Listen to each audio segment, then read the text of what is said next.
Bonjour, mon nom est Frank Dumas, je suis le vice-président au développement des affaires de l'Écominière Saint-Georges.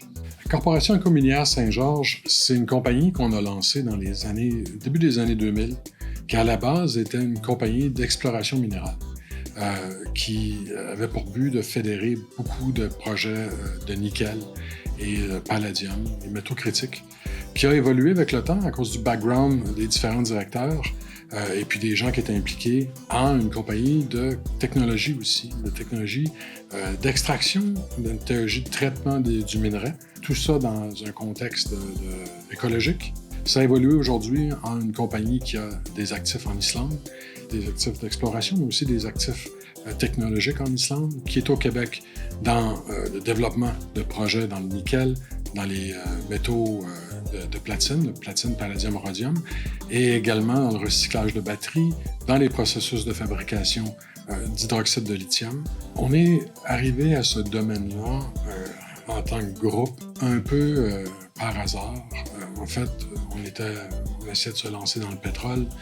Et les gens un peu partout, quand on essayait de voir des projets de pétrole, nous disaient « Voici un projet minier, dites-nous si c'est bon. Vu que vous venez du Québec, vous êtes originaire du Canada, vous devez savoir. » Et on ne savait pas, évidemment. Il a fallu qu'on apprenne.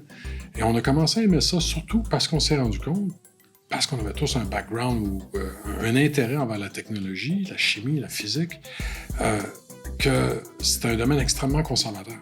Où est-ce que les technologies utilisées dans certains cas dataient des années 50? Et là, on parle de 1850. La force de la Corporation Écominière Saint-Georges, je pense que c'est ces gens, c'est les scientifiques qui sont impliqués, la philosophie, je dirais, de la compagnie.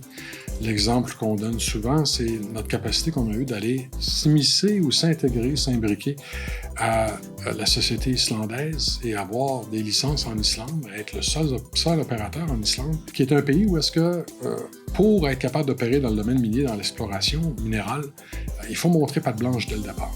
C'est-à-dire qu'avant de récolter les premières roches d'échantillons choisis ou faire les premiers travaux de surface, il faut passer un processus qui est compliqué, qui est ardu, qui est complexe en fait, au niveau environnemental. Où est-ce qu'on va expliquer au gouvernement, on va expliquer à la communauté qu'est-ce qu'on va faire pour limiter notre impact environnemental dès le départ, dès l'exploration, à aller jusqu'à ce qu'on avance le projet par la suite.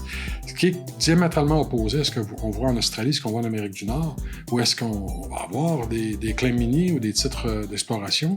On va aller faire de l'échantillonnage, faire de la ligne de coupe, forer, faire sauter de la dynamite pour faire des échantillons en vrac. Et c'est vraiment seulement rendu à l'étape de la faisabilité ou ces étapes-là où est-ce que tout à coup, on doit commencer à parler de l'aspect environnemental et de l'aspect acceptabilité sociale.